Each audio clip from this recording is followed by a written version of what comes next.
Hai, Assalamualaikum semua. Saya Dr. Rasul dan saya Dr. Syaira. And both of us are from Radiant Clinic. So hari ni topik dia apa, Syai? Topik kita hari ni adalah mengenai skin tag ataupun orang kata kutil lah. So today we will talk in detail everything about skin tag. Alright. So let's discuss.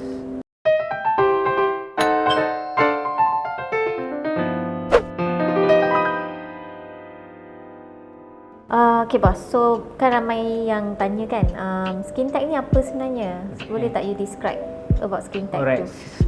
Skin tag ni adalah sejenis ketumbuhan lah. And first of all kan, ramai yang tak tahu skin ni is actually the biggest organ. Semua orang ingat hati ke jantung ke apa-apa, tapi skin adalah sejenis organ. And skin tag ni memang quite common. And dia adalah sejenis ketumbuhan dan dia bukan kanser dan dia takkan tukar menjadi kanser. Tapi area-area yang biasa dia kena adalah around this area. Just below the eyelid, ada setengah patient akan kena around the eyelid. Muka quite common here and also di bahagian leher. These are the commonest place lah. Kalau kita tengok warna dia lebih pada almost the same color as your skin atau dia lebih gelap sedikit. Lebih gelap sedikit. Dan macam saya cakap lah, dia takkan tukar menjadi kanser, tetapi dia boleh bertambah dalam bilangan. So mula-mula mungkin ada 2-3, lepas 6 bulan bertambah, after 1 year bertambah lagi. So this is where a lot of patient come and see us for skin tag. So basically it's a ketumbuhan daripada kulit lah. Yes, daripada kulit. Okay, and it's actually tak berbahaya and it's not cancerous. Bukan. Dan juga one more thing I want to add on, a lot of people think dia kolesterol. Dia akan cakap, doktor ni sebab kolesterol. Tak kena mengena dengan kolesterol juga. So that is the first answer. Alright. Okay, Syai. Mengapa atau macam mana skin tag ni boleh terjadi? Okay, basically the causes of skin tag ni tak berapa clear sangat lah. Tapi salah satu hipotesisnya genetik memainkan peranan. So that's why sometimes kalau you tengok macam family members you ada skin tag and then you pun macam ada develop skin tag, it's partly run in the family. Correct. And ada juga lagi dua sebab yang increase the likelihood untuk you dapat skin tag. Contoh kalau you ada diabetes ataupun if you are an obese person. This one also increase the likelihood untuk you dapat skin tag. And ada juga yang hipotesis mengatakan dia terjadi sebab because of constant friction and irritation, geseran dan irritation kepada kulit. So that's why sometimes skin tag ni common dekat area yang berlipat in the fold area. But anyway, anyone can get skin tag lah. Cumanya ia lebih common di kalangan mereka yang lebih berumur. Tapi even the younger ones also can get. Cuma more common in the older ones. Tapi another thing I nak cakap juga, presentation of skin tag ni. Ada yang memang dia elevated, that means dia macam melekat pada kulit kita. And banyak orang dia confuse dengan hyperpigmentation. Ada ke sejenis jeragat? Actually, kalau skin tag ni just rasa dan you boleh rasa dia timbul lah. Nombor satu. Nombor dua, presentation dia melekat tapi menimbul. Dan nombor dua, bertangkai. At times dia get bertangkai di bahagian leher ke kat sini pun. Dan lama-lama dia boleh membesar juga, kan? So that are the causes lah kan. Alright. Okay bos, nak tanya lagi satu soalan. Skin tag ni kan tadi banyak juga orang confuse skin tag dengan benda lain, and antaranya yang orang confuse skin tag versus mole ataupun tag lalat dengan wart ataupun ketuat. So diorang nak tahu apa perbezaan antara tiga-tiga ni. Macam saya cakap tadi, skin tag ni sometimes the same colour as your skin, tapi timbul lah kan. And then nombor dua, kadang-kadang kalau dia warna lain pun dia gelap sedikit je lah, dia tak lari jauh sangat. Tapi moles ni normally it is more dia punya bukan distribution lah, dia punya bentuk tu it is more uniform. And then nombor dua, dia punya warna dengan warna kulit definitely berlainan. Either dia brownish ke, black ke atau pinkish ke, that is mole. Now ketuat is warts kan. Dua-dua timbul, that means skin tag pun timbul, ketuat pun timbul. You rasa timbul. Tetapi skin tag ni masa you rasa tu timbul and it's very smooth. Very rough. Rough is warts. Skin tag. Skin tag. Skin tag is smooth. Tetapi warts dia timbul, tapi masa you rasa tu very rough, macam jagged sikit. So that's how we make up lah. And warts ni kadang-kadang boleh berdarah. Even skin tag yang bertangkai, sekiranya di bahagian leher ke, dia sangkut dengan chain ke, yang tu pun boleh berdarah juga. So that's the difference lah. And what is caused by? One is virus. It's caused by virus lah. So it's considered a skin infection lah, Yep. and dia boleh berjangkit dan bertambah lah. Yep. Okay. Alright. Okay, Shine. Another common question lah. Bahaya ke ni? Everyone come to you, doktor, I takut, I risau. Bahaya tak ni? Okay, tadi sebenarnya dah cakap dah. Skin tag ni dia benign. Benign ni maksudnya tak berbahaya dan dia bukan sejenis yang akan develop jadi kanser ke apa. So, kenapa patient datang jumpa kita nak suruh buang skin tag tu? Biasanya satu for cosmetic reason. Especially kalau dekat area muka, leher, nampak tak berapa orang kata nampak tak cantik sangat lah. Patient nak kulit yang smooth, and skin tag ni dia macam timbul-timbul, so they want to get rid of it. So mostly patient akan buang because of cosmetic. Tapi ada juga skin tag yang jenis irritating, dia macam mungkin jenis yang besar-besar tu, tersangkut dekat baju ke, tersangkut dengan rantai ke apa ke, so that also macam mengganggu kepada patient tu. So yang tu salah satu reason kenapa patient request untuk buang, ataupun dia makin membesar. So bila makin membesar, dia patient just nak buang, ya. Tapi in general skin tag ni dia tak sakit.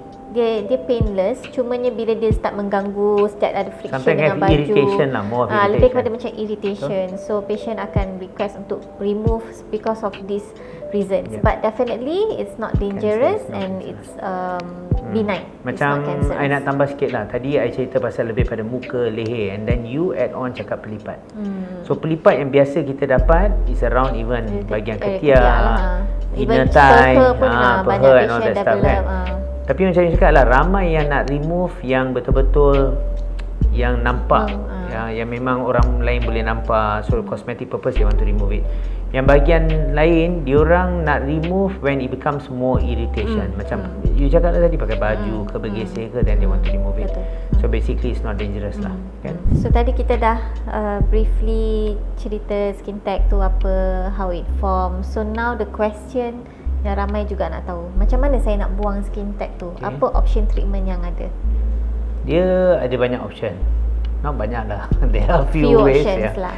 Nombor satu, sekarang nowadays people remove it with laser. Laser. So laser adalah salah satu cara. Electrocautery adalah salah satu cara, which I really like. I think both of us like electrocautery. And then nombor tiga, cryo. Cryo kita guna suhu yang tinggi, and then it freezes that thing, then it drops by itself lah. Zaman dulu, which I always thought apa ni, people actually, this one people taught me lah, grandmother semua kan, take your hair and tie dekat yang bertangkai. And I found it so silly, but actually memang betul, dia adalah untuk to cut off the blood supply. So memang dia lama-lama akan jatuh. But nowadays we don't really do that lah. So my favourite is still electrocautery atau laser. Cryo mungkin, I don't really use it lah. Sebab cryo I tak suka sangat, sebab sometimes it leaves parut. Parut tu akan ada, and then another problem pula. I just nak tanya you lagi satu, because sekarang ni I tengok kat luar ada banyak orang jual macam solution untuk buang skin tag, patch untuk buang skin tag. How do you feel about that? Honestly, for me it doesn't work lah.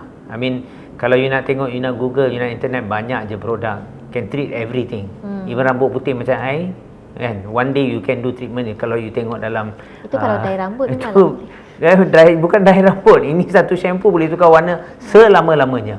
It doesn't make sense. So for us is go on medical treatment and medical advice. But basically that, I think the ones that they sell online dekat luar tu, they are selling like a acid lah, an acid which actually kikis atau is it kikis kulit yang timbul tu, but it's not safe lah. And one more thing, like macam you cakap, mengapa I tak suka cryo?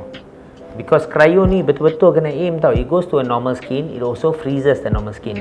Sama macam acid. If you use it, you must use it on the dia punya skin tag. Kalau dia pergi ke kulit biasa, again parut akan berlaku, sebab it eats up, dia kikis kulit yang biasa juga. So it's not safe lah. So kesimpulannya better treated at a professional center. First of all, patient tak pasti pun apa benda tu. Dia is it skin tag atau wart ke atau mole. Mole jangan ambil ringan, because mole can even be cancer, kan? So best is to see a doctor, to consult them, get your diagnosis right and option of treatment. Yeah, Kan? true. Alright. Okay Syai, tadi you tanya I soalan. Cara-cara to treat atau membuangkan the skin tag kan.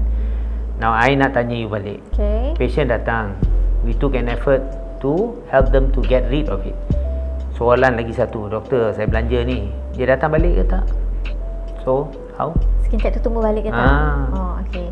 I selalu bagi tahu patient macam ni. Bila kita buang skin tag dekat muka tu, whatever yang we remove tu, it's being removed. Yeah. But there is no like guarantee that the skin tag won't come back. Skin tag tu boleh tumbuh balik and maybe boleh tumbuh dekat tempat yang lain juga.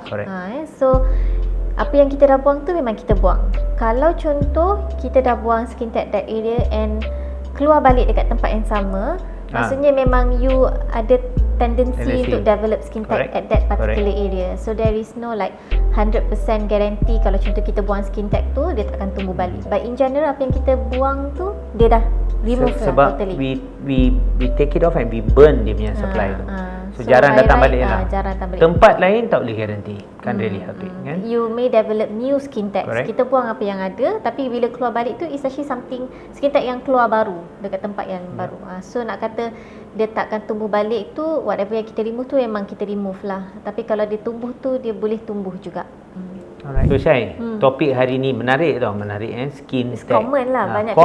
Banyak patient datang jumpa kita untuk masalah ni. Yeah. Kan? Tapi kan secara kesimpulan, what I want to let everyone know is nombor satu, skin tag is macam Dr. Syai tadi cakap, very common, extremely common, and it runs in genetic. Dan tadi Dr. Syai pun ada menegaskan lebih-lebih lagi sekiranya patient tu ada history of diabetic in the family, obesity and all that stuff, lagi kerap. But kalau boleh, don't get confused and don't diagnose yourself. Itu saja. Nombor satu, macam tadi lah ada soalan, apa beza skin tag, cancer kan, and lagi satu warts. So datang jumpa doktor, get the proper diagnosis. Then kalau kita cakap skin tag, they will give you option of treatment. So skin tag ni memang common, bukan cancer, takkan tukar menjadi cancer, and there is a treatment for it. So if you guys have, see you soon. Alright? I hope you guys enjoy our video. Please like, share and subscribe our channel. Later to each other. Okay, tak apa. Just repeat then. You buatlah pengenalan dulu ke? Like that one skin Zelatis or so. Saya tanya, dia jawab Alright, take 6, 3, 2, 1. Okay, Syai, another... Cepat sorry. Cepat. I still look at you, I thought kan. Okay. Bagi ni pantun ni apa? Ha? Bagi pantun ni. Pantun dah ada.